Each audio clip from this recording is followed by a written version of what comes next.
Welcome, everyone. Thank you for joining me today. I'm excited to explore together how to use storytelling to drive connection, community, and belonging. We and our world definitely need more of all three these days. I saw a quote recently that took my breath away. The poet Emily Dickinson wrote, "I am out with lanterns looking for myself." In these 8 words, she captures so well the search I have been on my whole life. This quest to find and be ourselves is central to being human. It's also the key to belonging.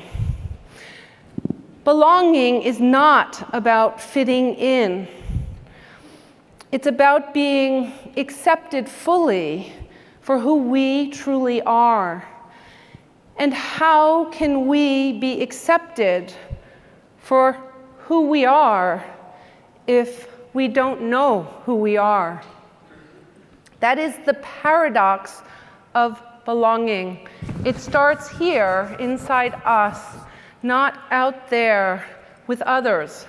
It is our deepest emotional need.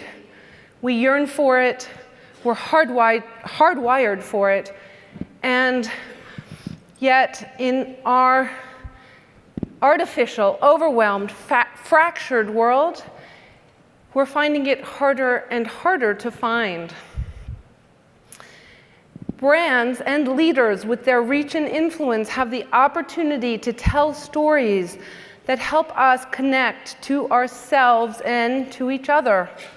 And the ones which do this well are rewarded with trust, loyalty, revenue, investment dollars, cultural influence, and so much more. I'm going to share a 3-step storytelling framework you can use to achieve this. It's based on insights I've gleaned as a documentary filmmaker who works with brands and leaders. You can use it across all platforms and all forms of storytelling. Because we're in the brand and advertising track here at South by, I'm going to use brand examples, but everything I share applies to leaders and to us as individuals as well. The first principle in my storytelling framework is know who you are and what you believe. Yeti, a company based here in Austin, knows clearly who they are and what they believe.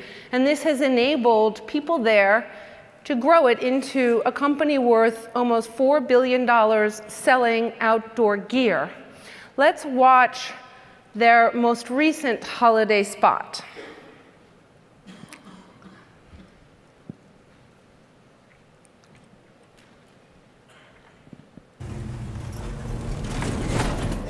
Don't get them a Yeti. Unless you like dogs that are always wet, eyebrows that are still growing back, and sand in places sand should never be. Don't get them a Yeti. Unless you can bear the bites. The burns, the rashes, the calls that go straight to voicemail, the alarms, and the backup alarms. The salmon night, every night. And of course, the slideshows. Think of the wrong turns, the unwelcome visitors. Think of the hail, the high water, the no hot water, the birthdays, the anniversaries, and the holidays on literal ice. No, don't get them a Yeti. Unless you really love them.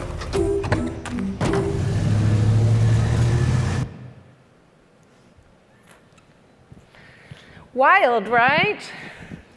In just 1 minute, Yeti viscerally conveys who they are and what they believe, as told through the point of view of their customers. Anyone who lives by this Yeti ethos or aspires to feels seen, understood, and like they belong. This spot also conveys why Roy and Ryan Cedars launched Yeti 20 years ago. The brothers had grown up hunting and fishing in the wild.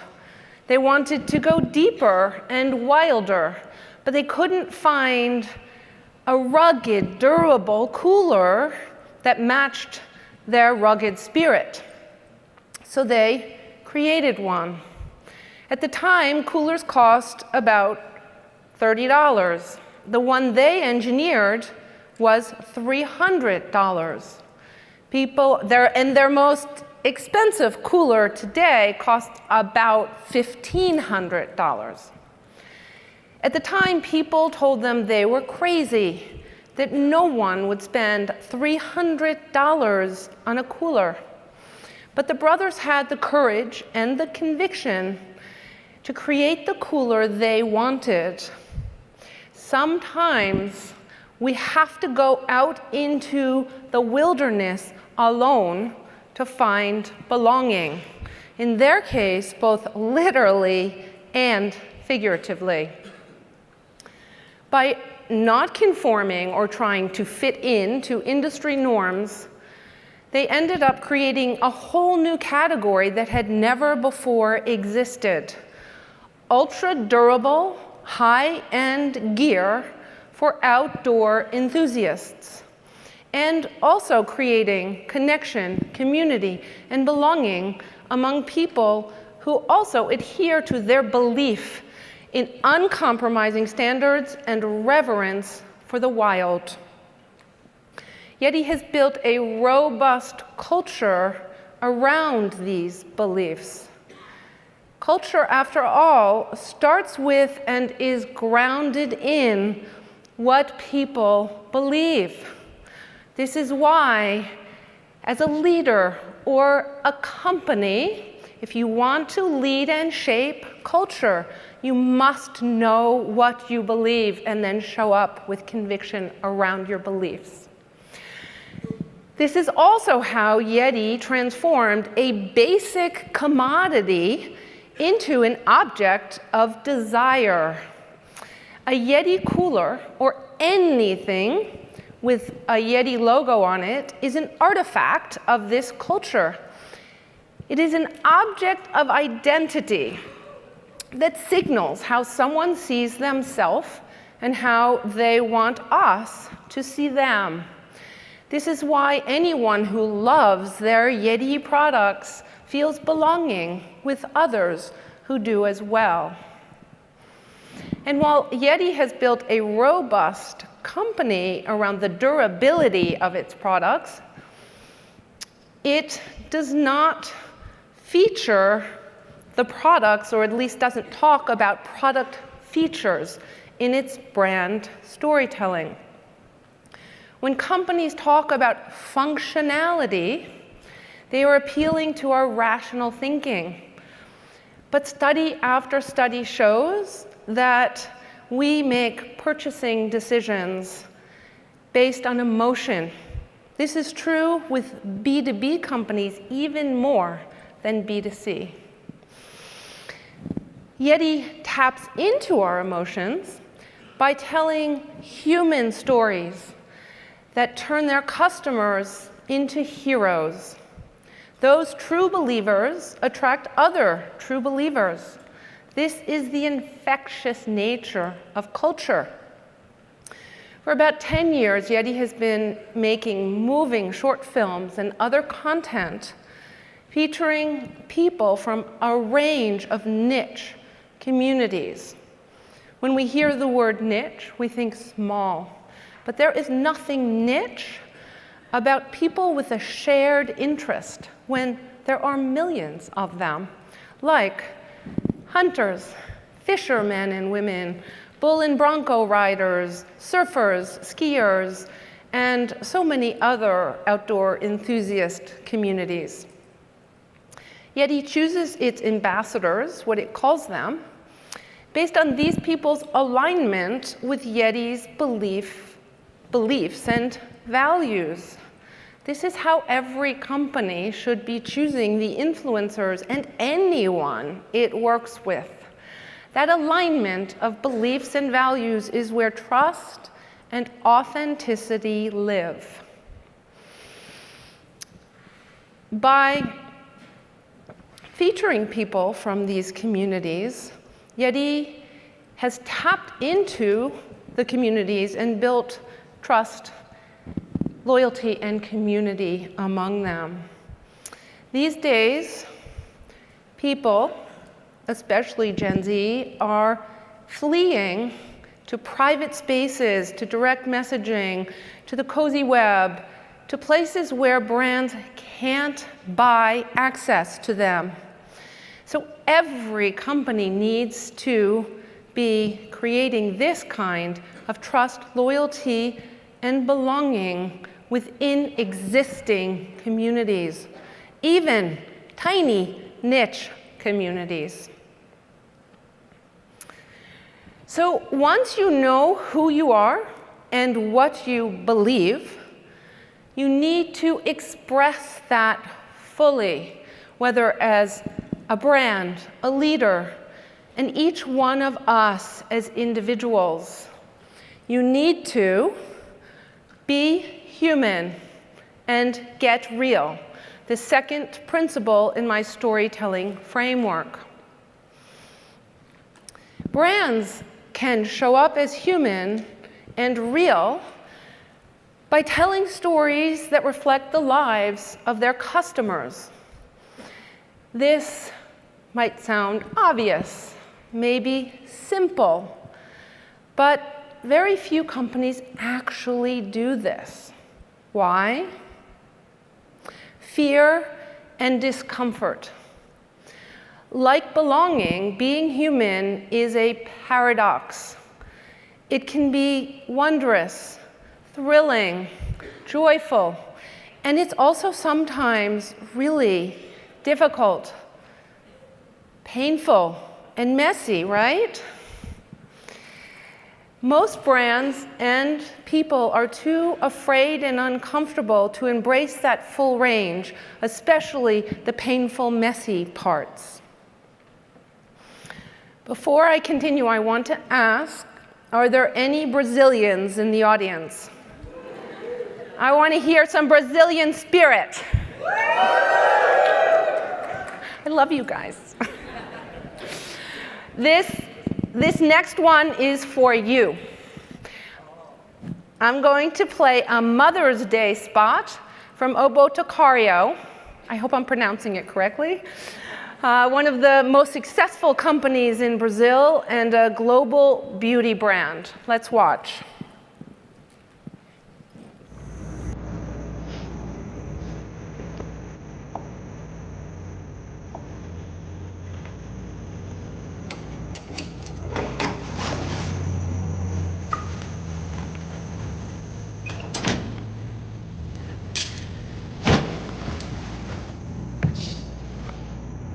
Sim.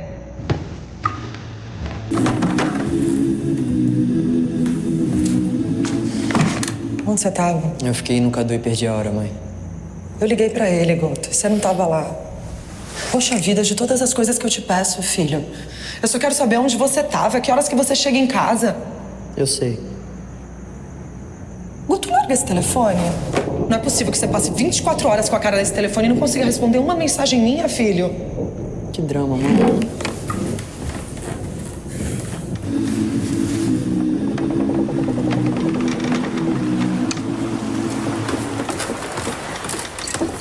Vou tirar seu telefone por um mês pra você ver o drama. Tira, então. Quer tirar meu celular? Tira. Quer me deixar de castigo? Deixa, mãe.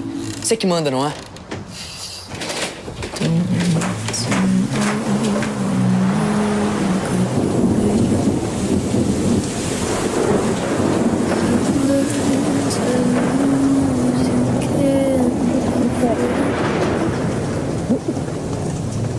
Tira o fone! Eu tô tentando falar com você! O que é, mãe? Eu tô a noite inteira te esperando chegar. Eu tô preocupada. Eu tô tentando te cuidar, só isso.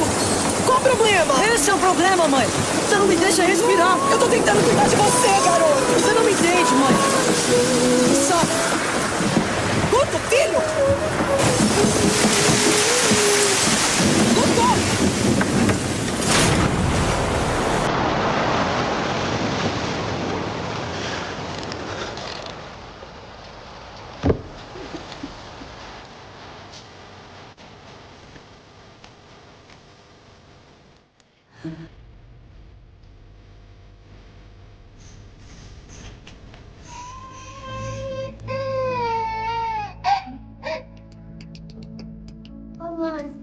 Ah, agora sim, deixa eu ver.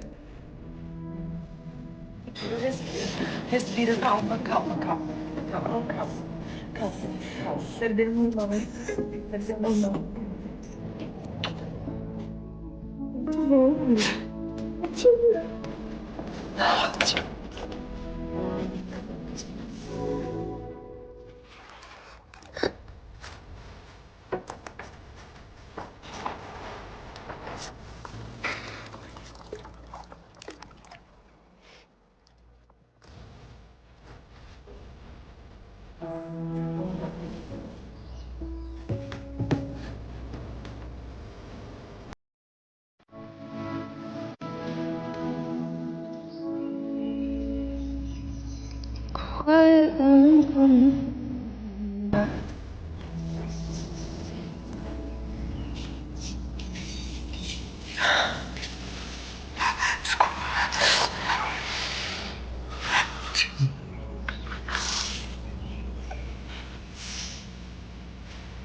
I am besotted with this brand.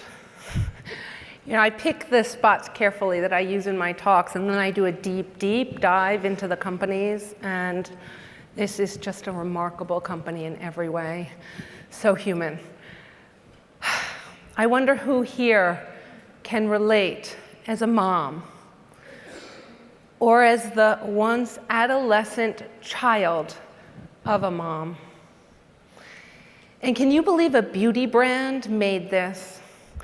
Most beauty spots are aspirational in tone and focus on the product. And most marketing around Mother's Day across all categories gives us an idealized view of motherhood. But transactional relationships and a glamorized view of our reality don't foster connection and belonging. Actually, they create shame. Being honest and open does.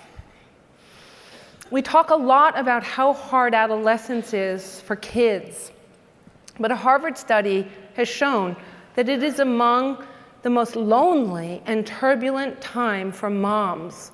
But because moms feel so guilty and full of shame around being rejected by their children, they don't talk about it. I have 3 grown children, and we love each other deeply. But I have never felt as much anguish as I did during the years when each one of them behaved like Guto. I felt alone and unloved in their rejection of me, even though I knew rationally they needed to cast me off to become independent adults. Here, Obo Tocario is saying to moms, we see you.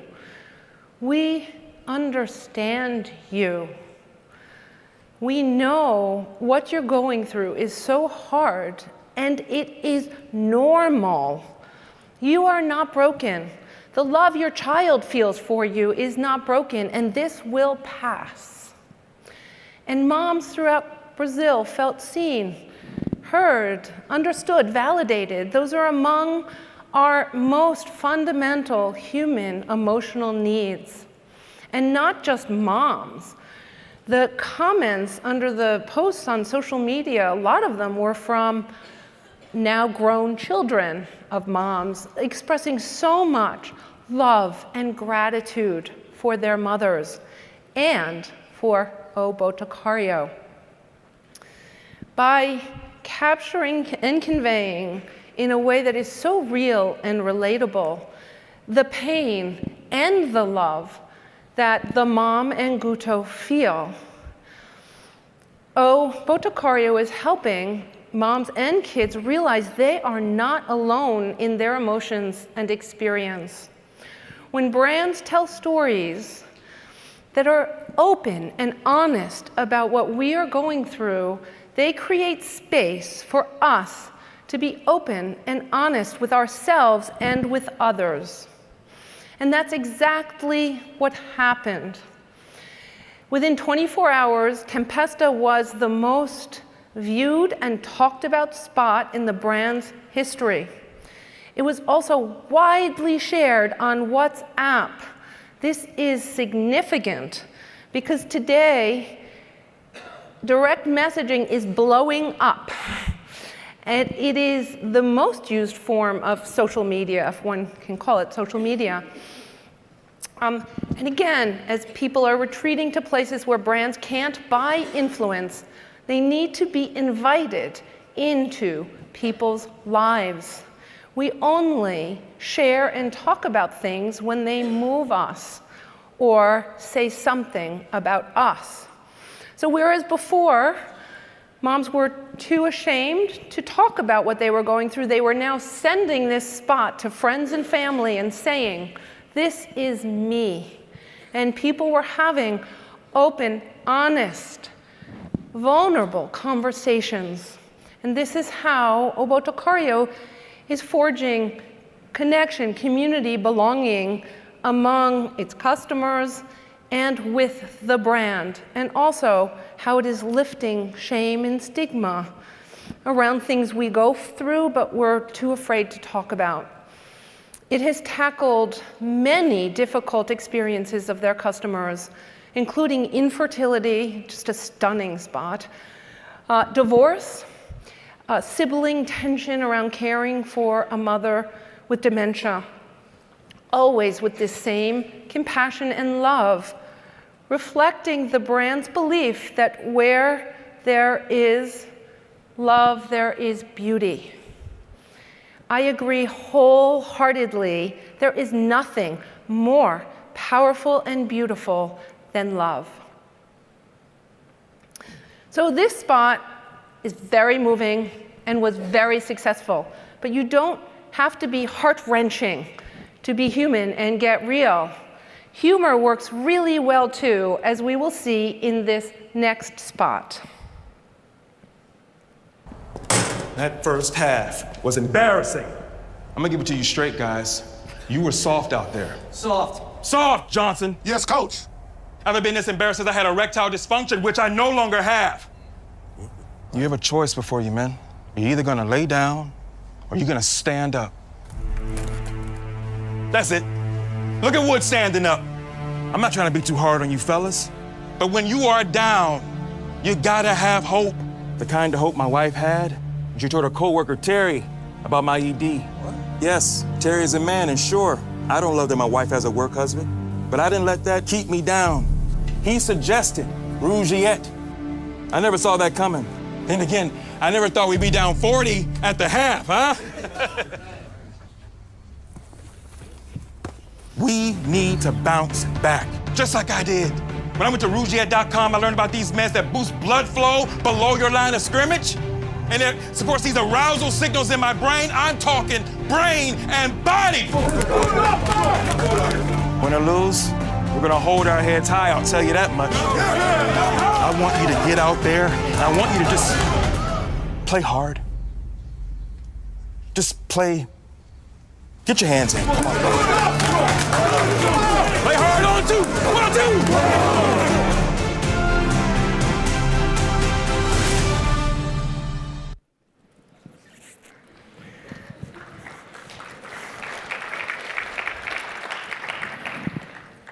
So, like O Boticario here, Rougiette is lifting a stigma on something that is very human, real, and normal.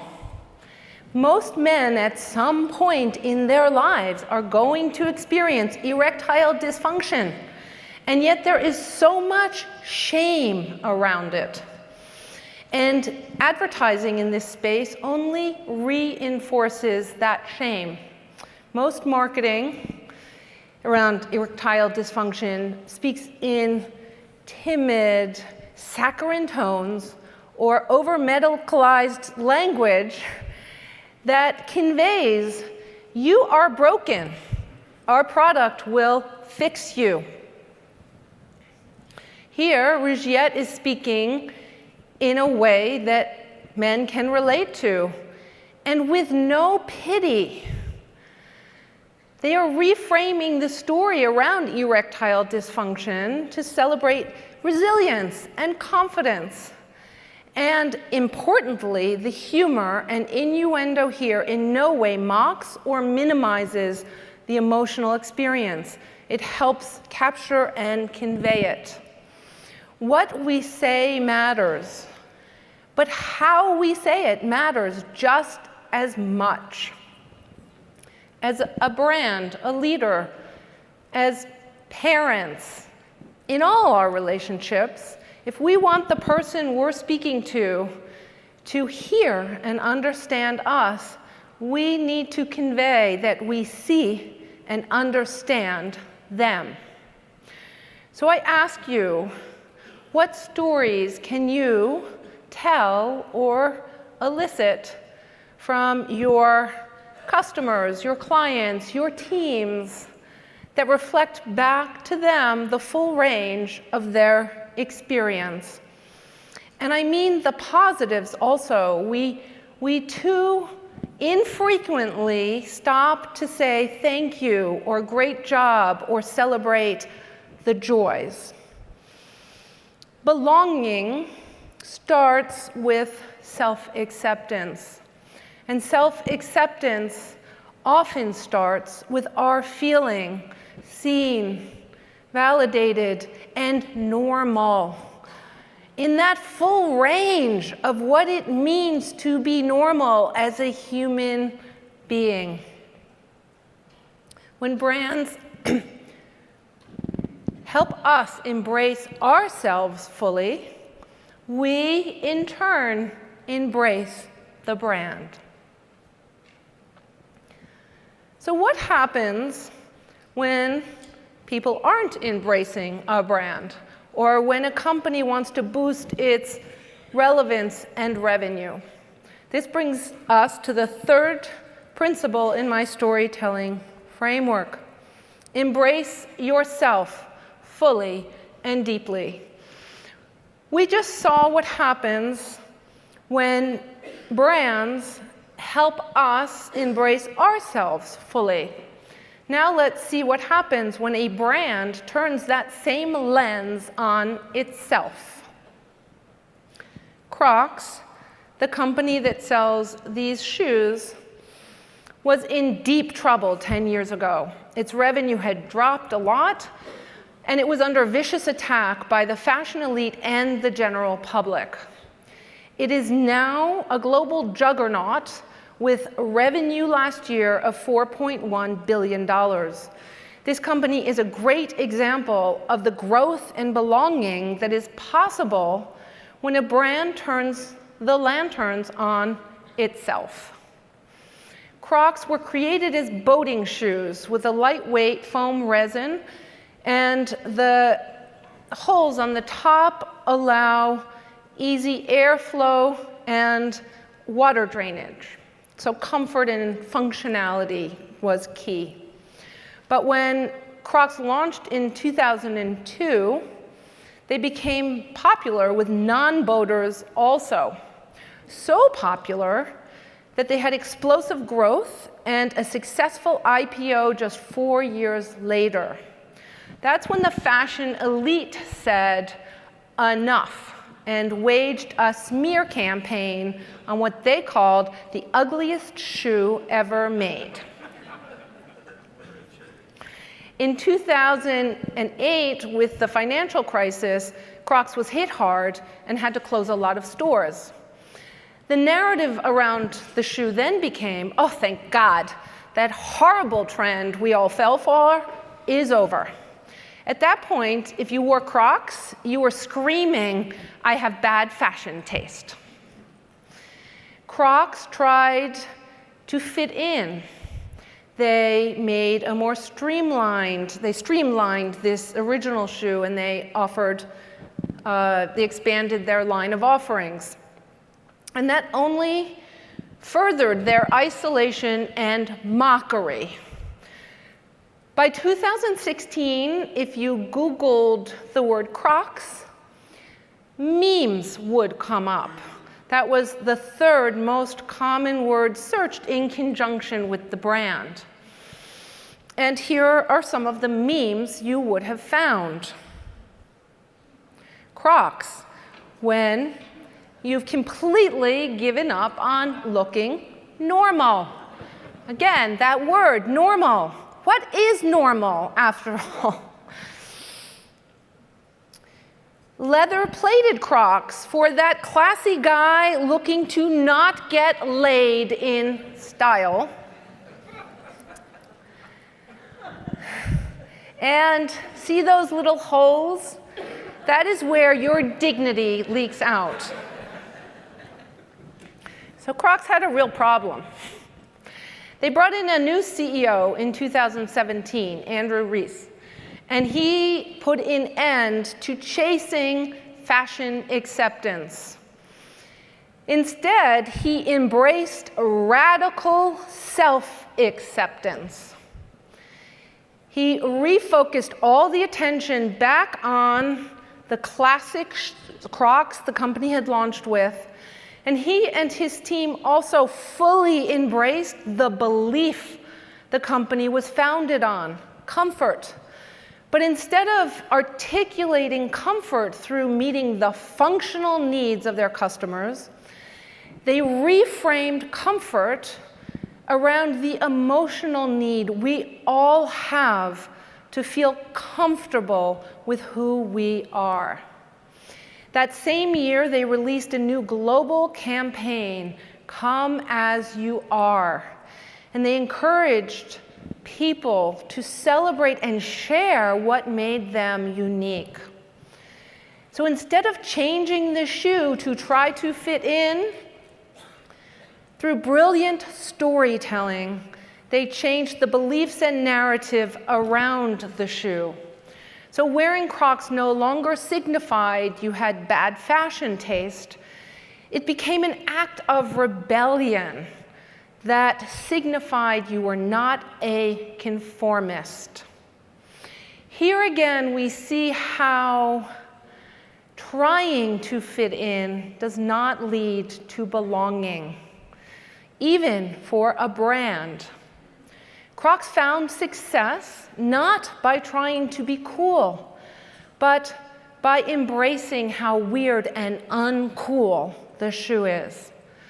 They also were not chasing culture. They ended up leading and shaping culture by being distinct, even polarizing. We see how brands try to stay relevant by chasing trends, or try to earn belonging by being all things to all people. But that is impossible. And then they end up blending into every other company, conforming, and speak to no one. By embracing fully who it was, Crocs has enabled people around the world to embrace who they are, and they have built an engine of belonging and co-creation, even, ironically, with the fashion elite. In 2018, Balenciaga released these platform Crocs.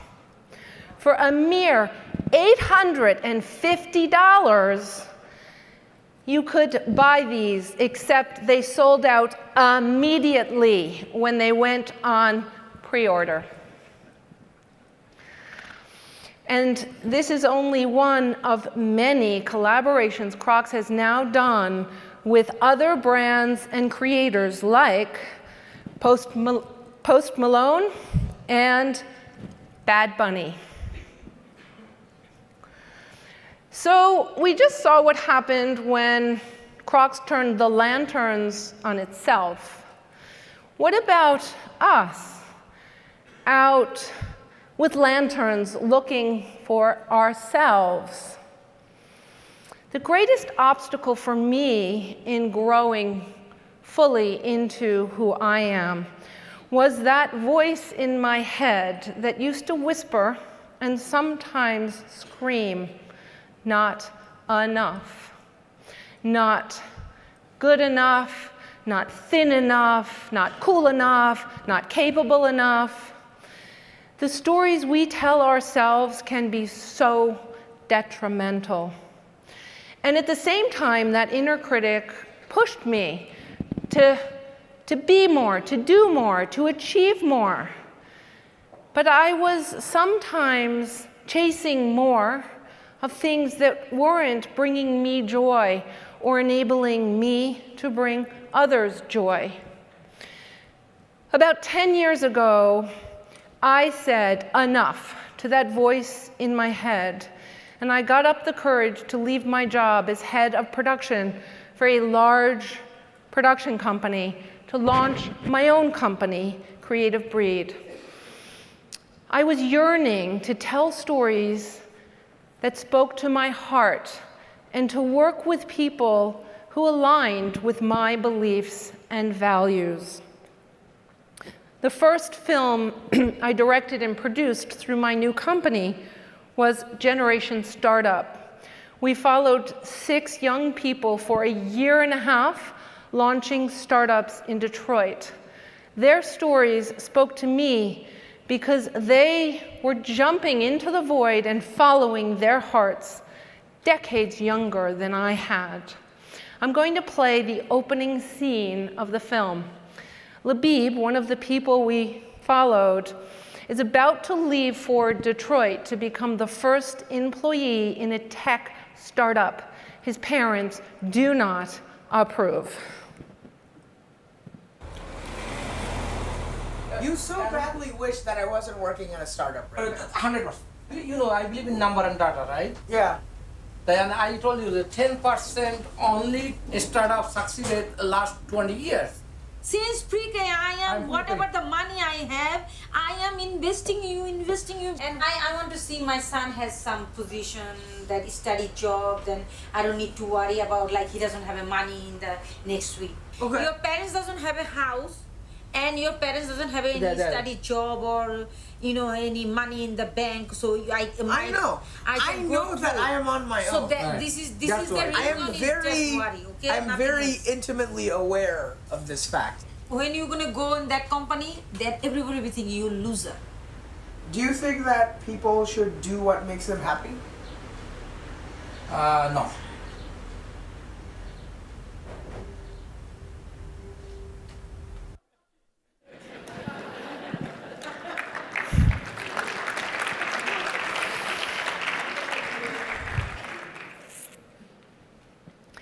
So when I traveled around the United States and around the world with this film, and then when it came out on Netflix and then on other sites, I heard from people time and again, globally, how inspired they were that Labib had the courage to live life on his own terms and not cave to the expectations his parents had of him. I told a close friend of mine recently what I was going to talk about today with you. She's a psychologist, and she shared something with me I think about a lot now. She said that many of her patients don't know who they are. They are so disconnected from themselves. And these are people who are successful by any normal, conventional measure. But they have spent their lives trying to please others, trying to meet other people's expectations. Why? Out of a fear of not fitting in or fear of rejection.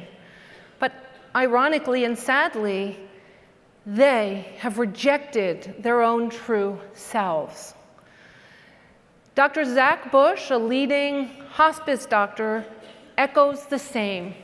He says that at the end of people's lives, he hears almost all the time people say, I was too afraid to be myself. I needed other people's approval to define who I was.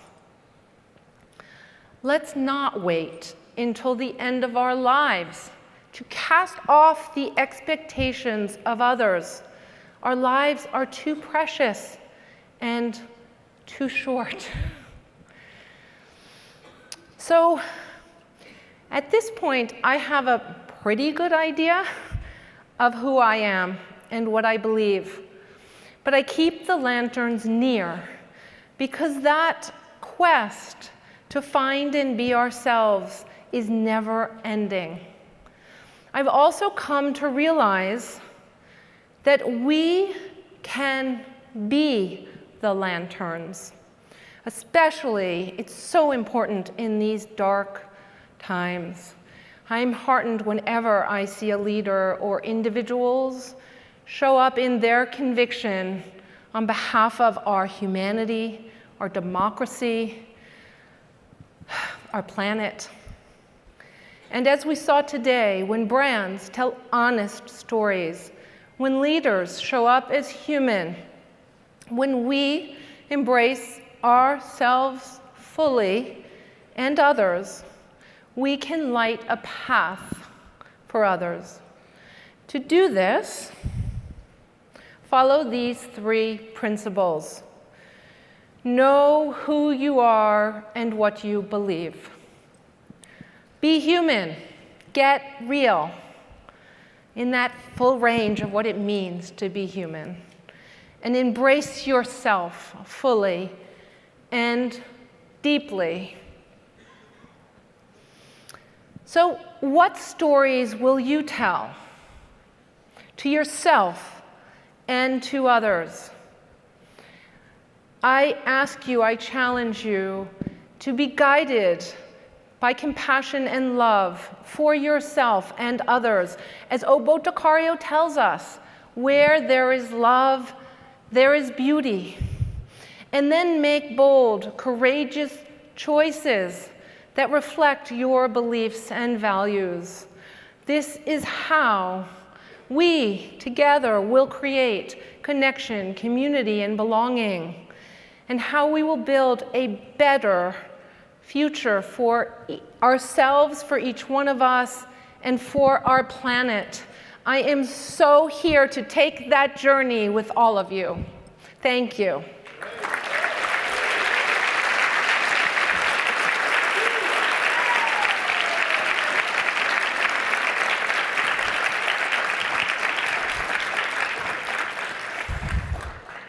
Oops, I always forget to do this, but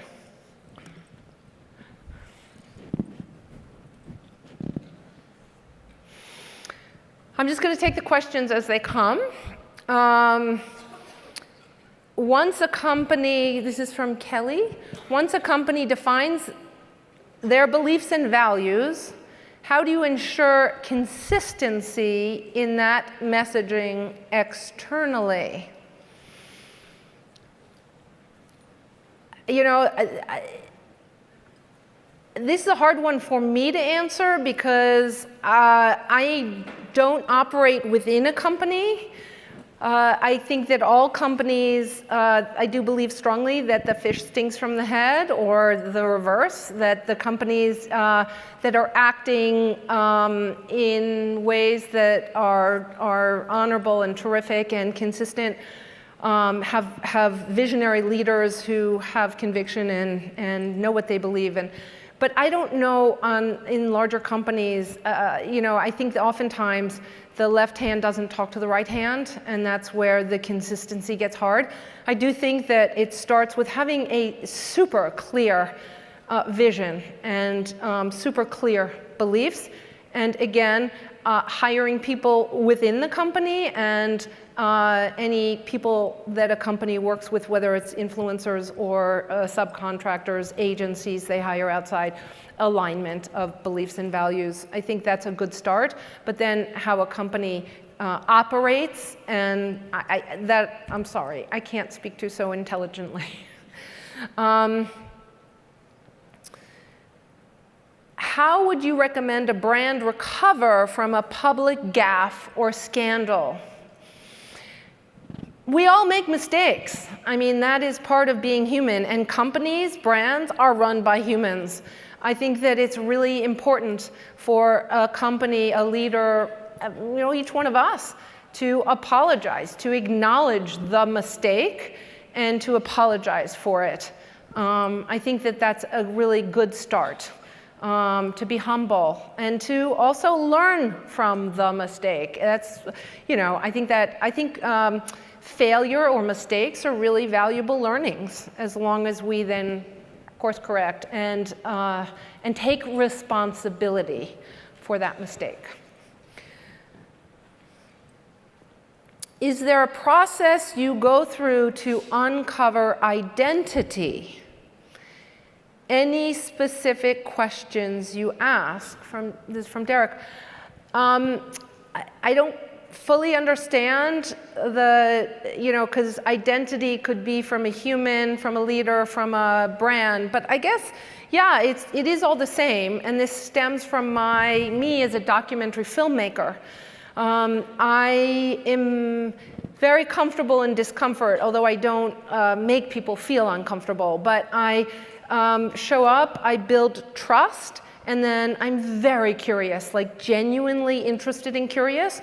So I ask lots and lots and lots of questions. So I guess, whether that is with a brand, when I work with companies, or when I work with leaders to help them show up as more human and relatable and work with them on what their story pillars are, or just in everyday life, when I meet people or with my friends, that question of identity, it just stems from asking a lot of questions and starting out very non-threatening, and then when you build trust, to go deeper and deeper and deeper to the more vulnerable questions, which is where truth, that's where the good stuff lies.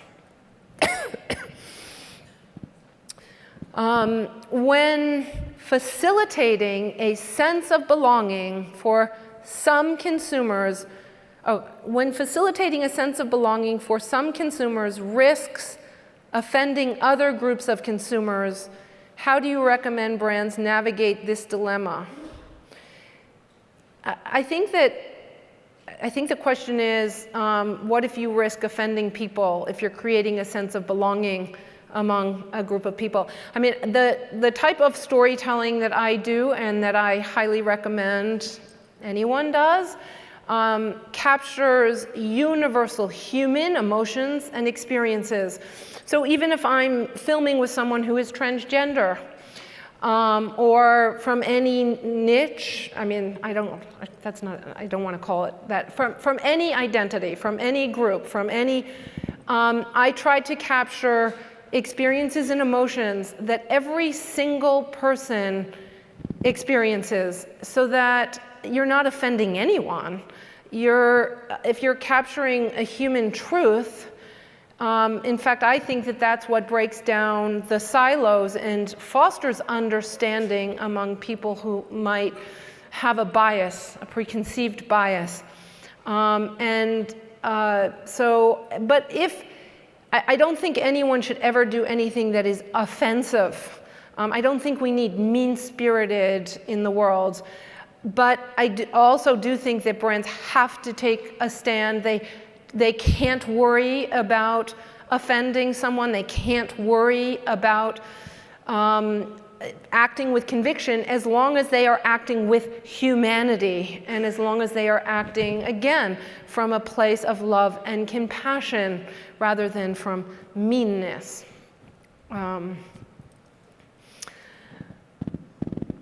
I have, from Carolina, I have a company in a boring industry that is needed and very emotional. We sell life insurance and health insurance. How would you tell that story? Yeah, you know, in terms of life insurance and health insurance, again, any company that is telling stories needs to understand what are our emotional needs. Move beyond the functional needs, and oftentimes like 3 layers deep on those emotional needs. I think that it's hard with life insurance and health insurance. It's really easy to lean into the fear-mongering.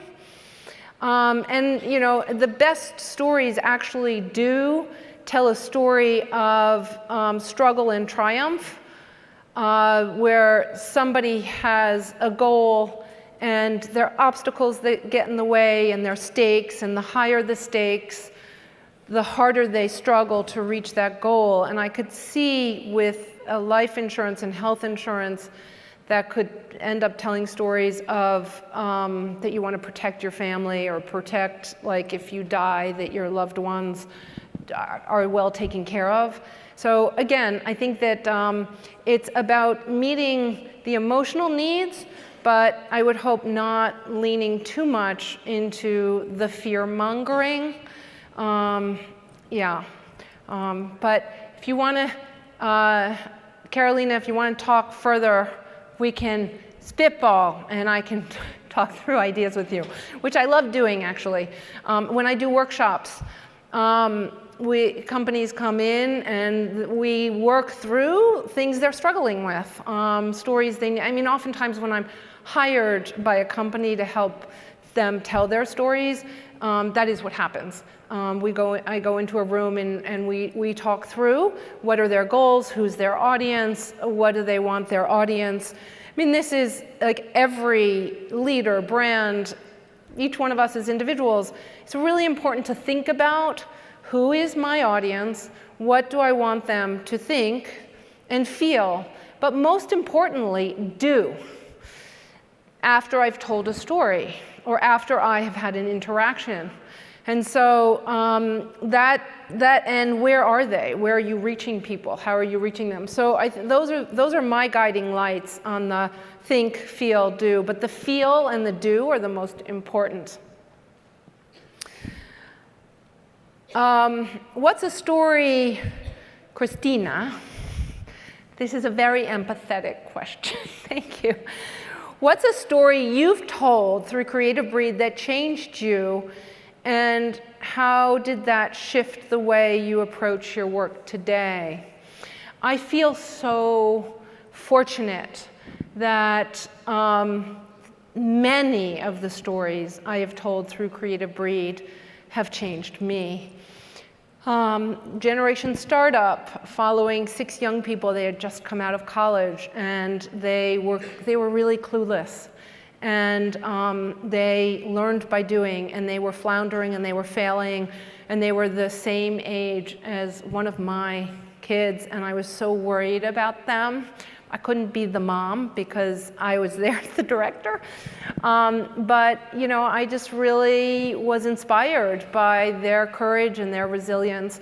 I made a film recently for the Commissioner of Children and Families in New Jersey, who's in charge of foster care.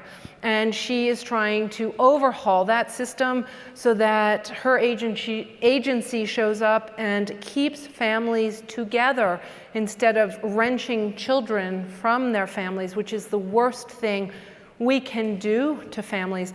And 80% of kids in foster care don't belong there. They're not in danger of abuse.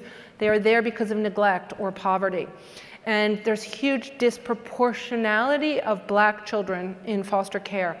So I filmed with 3 people who had grown up in foster care, who embody the need for the changes the commissioner is trying to make. And these were 3 people who literally should be dead today, given what they have come through. And they were so full. I mean, I love them, each one of them, so much. They are so full of love and resilience and strength. And so they give me so much strength because, I'm sorry. And you know, when I started in the edit room, started editing with the editor of the film, I was determined not to make a film about trauma porn, as we call it. And I was like, kept up for like 2 weeks, like, what is this film really about?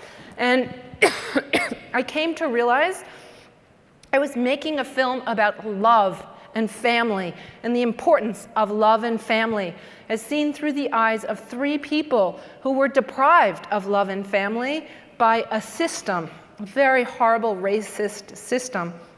And they had found love and family by having their own children. So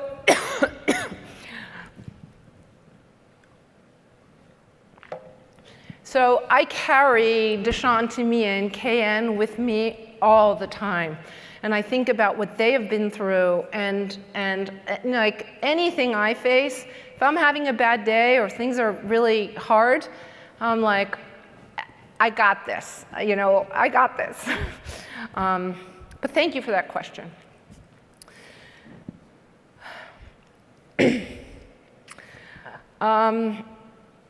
Do you have an example? This is very vulnerable, just taking the questions as they come. Do you have an example working with a company or nonprofit that doesn't sell a product but is selling resources, information, advocacy? Yeah, I made a launch video for a global pandemic institute during COVID.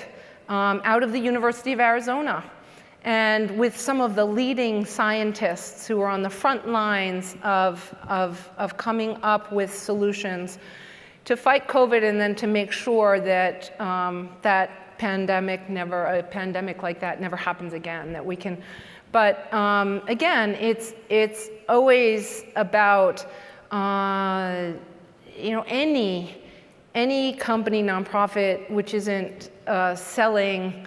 Yeah, I mean, we see so many brands who are, my film, Generation Startup, that was funded by PwC and UBS, 2 major global companies who fortunately gave me creative control. They loved the film when they saw it finished. I think they would have been a little freaked out if they had seen cuts along the way, because it is incredibly honest about that, how hard it is for, you know, that entrepreneurial journey. But they wanted to show how important entrepreneurship is as a driver of economic development, and encourage, at the time when we made the film, entrepreneurship among young people was at a 28-year low. Young people were risk averse for many reasons. So, I mean, that's an example where they weren't in the film in any stretch, but they supported the film to say, we support, so that they can, you know, show the film and say, we support entrepreneurs and we support entrepreneurship as a driver of economic development.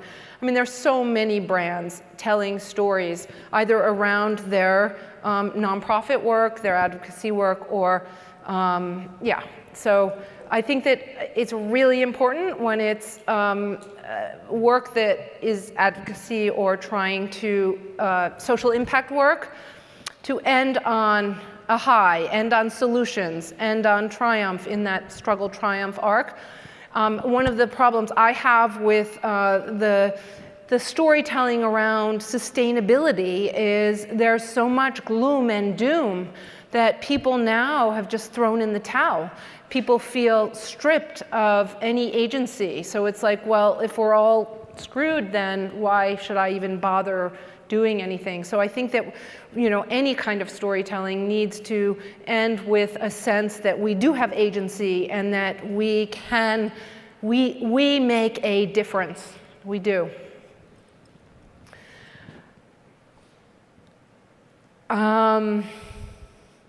how to embrace both, or how to embrace both emotional and rational connections. While we need to connect with customers, we also need to sell our products. This is a great question. You have Yeti. I mean, you saw the cooler in the spot.